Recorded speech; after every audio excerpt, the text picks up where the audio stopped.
Estás escuchando Pauta Bloomberg.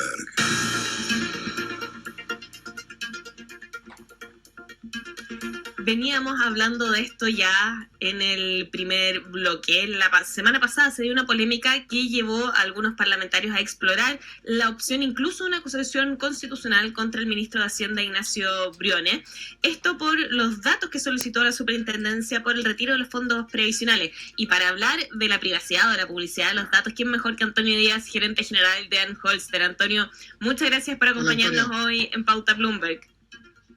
Muy buenos días, muchas gracias por la invitación, Gabriel, Eduardo, ¿cómo están ustedes? Muy bien. Antonio, hablemos al final el fondo de esta discusión, porque acá el tema ha sido si el fin para el cual se piden los datos justifica entregar la información o incluso solicitarla. ¿Se justificaba en este caso? Si el fin es estadístico, yo creo que lo que falta en la conversación es una parte de gobernanza, que es efectivamente quién tiene acceso a los datos, cómo se ven, cómo se manejan, cómo persisten el tiempo dentro del ministerio, cómo se borran o cómo no se borran. Yo creo que hay un tema de mecanismo técnico. Efectivamente, yo podría saber individualmente lo que cada persona hace sin saber quién es. Por lo tanto, anonimizar los datos para efectos de tomarlo. Es una pena que este tipo de conversaciones se den en este tipo de calor de efervescencia de las situaciones, pero yo creo que falta una discusión técnica al respecto. El valor estadístico, claramente, el ministerio determinará si vale o no vale. Yo creo que, nuevamente, el derecho público dice que ellos pueden hacer lo que está en la ley, y si está en la ley lo pueden hacer. Pero yo creo que la discusión técnica respecto a qué hacen y cómo manejan los datos de los ciudadanos es algo que ya lo hemos conversado acá respecto a la pandemia y ahora lo conversamos ahora respecto al 10%. Yo creo que hay una discusión pendiente en Chile y seguimos evitando la conversación porque al final de cuentas el uso puede ser bastante válido, ¿cierto? O sea, yo puedo definir tramos o tratar de entender cuáles son los tramos de RUT que más necesitan ayuda o apoyo o cosas por el estilo, pero solo el retiro me da la impresión que es información bien pobre porque al final del día es cómo usó los recursos el que determina cuánto los necesita, ¿no es cierto? Claro. No es necesariamente el monto del retiro, es decir, si él usó el retiro para dárselo a un hermano, un pariente o él mismo pagar sus deudas, no habla mucho de... es como información, es parte de la historia, pero no está el relato completo. Claro, pero entonces sí se necesitaba el RUT en ese caso para poder hacer el cruce también con algunas otras informaciones, como por ejemplo el pago de algunas cuentas, el uso del RUT también cuando uno paga en supermercados, donde ahí uno podría decir, ok, se gastó para alimentos, por ejemplo. Si es así, entonces se necesitaba. El punto es que realmente lo necesitas porque, por ejemplo, el Servicio de Impuestos Internos tiene todas las boletas emitidas en Chile y el RUT asociado a todas las boletas. El punto es individualizar a las personas. No discuto el uso de entender cuánto lo necesiten, sino que es el individualizar a las personas. Yo creo que esa es la discusión de fondo. Si yo pudiera hacer exactamente el mismo ejercicio, pero sin individualizar a las personas, yo creo que habría poca discusión al respecto. Y si eso estuviese normado y respecto a cómo se hace, yo creo que muy pocas personas tendrían un poco que alegar sobre esto. Básicamente, Antonio... Esta es una discusión en el mundo de las bases de datos, de la tecnología que lleva décadas, por si acaso. Uno cuando entra, algunos de ustedes cuando entran a un sitio web les da la opción, sobre todo ahora con GDPR en Europa, de que sus cookies sean almacenadas o no sean almacenadas y cosas por el estilo. Y eso básicamente lo que busca es evitar que te puedan identificar individualmente. Acá exactamente lo mismo, pero con información más personal. Ahora, yo creo que dramatizan mucho el RUT, tal como lo sabemos, conocido en todas partes. Está lleno de páginas en Chile que te dan tu RUT, tu nombre completo, tu dirección y así sucesivamente. Entonces, me da un poco la impresión de que la unión con el monto retirado es el gran pero, y estoy de acuerdo con eso. Pero a nadie le gustaría que esa información se filtrara, por ejemplo, el día de mañana. Pero yo creo que lo que falta es un marco regulador, un marco de gobernanza mucho más potente de lo que tenemos. Antonio, básicamente, ¿cuál fue quizás el error de Hacienda? Es decir, no haber pedido a la superintendencia denme los datos agrupados por segmento, por algo. El mensaje que se está dando es que como que están tratando de identificar a la persona. Es eso el tema, ¿no? O sea, yo creo que ese es el problema, pero el problema más de fondo yo creo que es otro, porque si tú tuvieras un mecanismo en el cual tú puedes tener la información a este nivel de granularidad, es decir, un identificador y un monto retirado, pero sin lograr identificar a la persona, yo creo que no estaríamos hablando de este tema. Sería fines estadísticos y tú no estarías mirando, podrías crear política pública sin saber efectivamente quién es el root. O sea, si tú supieras monto retirado y comuna, y una línea por monto retirado y comuna y un identificador que no fuera el root para tratar de identificarlo, yo creo que no estaríamos hablando de esto. Claro. ¿Cuál es el valor al final del root? Porque se dice que uno de los activos más preciados en este minuto son los datos. ¿Cuánto vale el root para el Estado, para una empresa? Si nos puedes ejemplificar esto, ¿cuál es el valor real? Te lo agradecería mucho. El valor real del root probablemente tal es bien pobre, porque como se publica en el padrón, todo el mundo lo tiene, a los mayores de 18 años. El valor está en el contexto, y yo diría que ni siquiera el valor está en el monto retirado. El valor está en efectivamente si tú notaste que ese root el día después del primer depósito o los días después del primer depósito hizo alguna compra. Y los que tienen mejor información en esto son los retailers o los que tenían algún tipo de deuda, o las clínicas, o a donde sea que las personas hayan gastado en esto, o comprar un auto nuevo, un segundo auto para efectos de evitar la pandemia, y así sucesivamente. Sí. Por lo tanto, el valor contextual es más importante, porque yo puedo recibir el 10% y no haber hecho nada con él. Y me da muy poco, casi nada de información. Sí.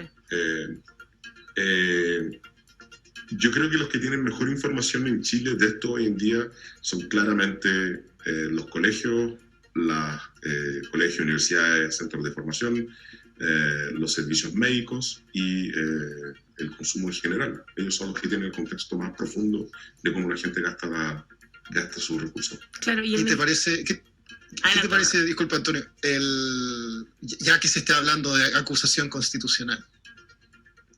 Yo creo que es demasiado. Creo que hay que romper el círculo en un momento en esto. Yo creo que al final del día, si nos ponemos en un país en que lo único que vamos a estar haciendo es acusaciones constitucionales desde una perspectiva netamente privada, y desde la empresa lo único que uno hace es que el foco está en eso, y yo creo que hay una cantidad de problemas afuera dando vueltas que son bastante grandes, como para estar enfocados en esto en particular, sobre todo por algo bien yo insisto en esto. Hay muy pocas reglas en que tú digas tu ruta al momento de pasar por una caja de supermercado o poner tu dedo en una consulta médica. Entonces, que se sepa cuánto retiraste de la AFP, yo creo que el gran problema está en que se sepa públicamente, pero que el problema sea un problema de que yo quiero hacer tal vez mejores políticas públicas respecto al uso de los datos. Eso tal vez debería estar muy normado, no tal vez, seguramente debería estar muy normado, pero también hay una parte técnica acá que valdría la pena analizar. O sea, tú puedes tener acceso a todos estos datos anonimizadamente y nunca saber que fue Eduardo Thompson el que retiró 100 millones de pesos en el primer retiro. No. Sí, al menos toque. ¿Alguien no me avisó? Estamos conversando con Antonio Díaz, gerente general de Anholster. Antonio, tú hablabas de la seguridad en el tema de la entrega de datos. En el caso del Ministerio de Salud, por ejemplo, ¿ellos sí podrían pedir algún tipo de información individualizada por la trazabilidad, por ejemplo? No me queda claro. Estos son acuerdos entre ministerios, y acá ustedes me toman un punto que es bastante débil mío. Esto del derecho público y cómo los ministerios entre ellos son capaces de pedirse información es algo bastante peculiar, y que yo creo que un abogado podría responderlo mejor. Sí. Pero tengo entendido que el Ministerio de Salud agrupa información desde el registro civil y desde un montón de otros servicios, pero con el fin de la salud pública y el fin de control de la pandemia. Sí. No sé si un dato como este calzaría dentro de ese ámbito. Uh-huh. Lo dudo. Claro, volviendo ahora al tema del RUT propiamente tal, pre-pandemia, cuando uno entraba a un edificio te pedían el RUT, cuando uno compra en el supermercado te pedían el RUT, te lo pedían para todo, y recién ahora estamos empezando a decir, ojo, no me gusta que esta información esté en este minuto en manos del Estado. ¿No hemos vuelto más conscientes o hay un tema político?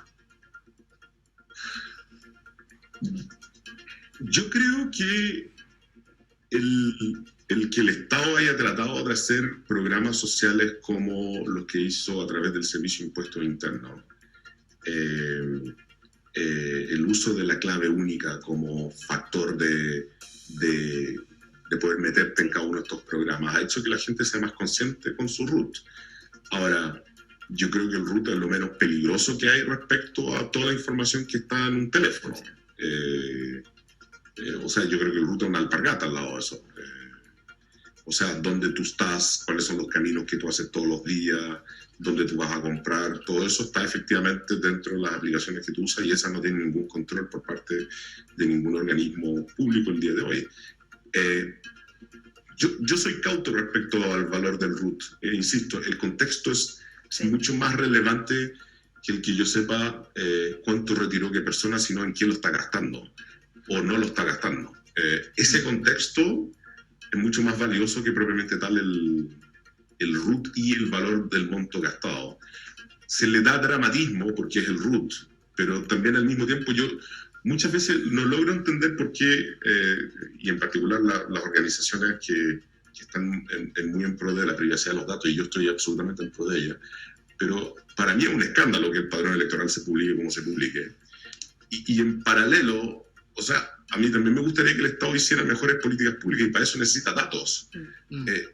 Y entonces chocan estas cosas. Estoy de acuerdo con que el Estado solo puede hacer lo que está en la ley, pero siento que llevamos 4 años de la ley Uber y todavía no tenemos ley Uber, por ejemplo. Y esas aplicaciones manejan una cantidad de información infinita, es decir, ellas saben a dónde voy, cuándo lo uso, cada cuánto lo uso. Ese contexto que ellas entienden es mucho más valioso que el RUT propiamente tal. Es que habrá un tema de el hecho de que haya sido el Ministerio de Hacienda haciéndolo, el hecho de que sea el RUT, que de cierta forma tú lo tienes vinculado. Todos no sabemos nuestro RUT, o sea, es como es tu identidad de cierta forma. Quizá un extranjero lo ve como extraño y dice, eres un número. Bueno, sí, en Chile estamos acostumbrados a que memorizamos nuestro número.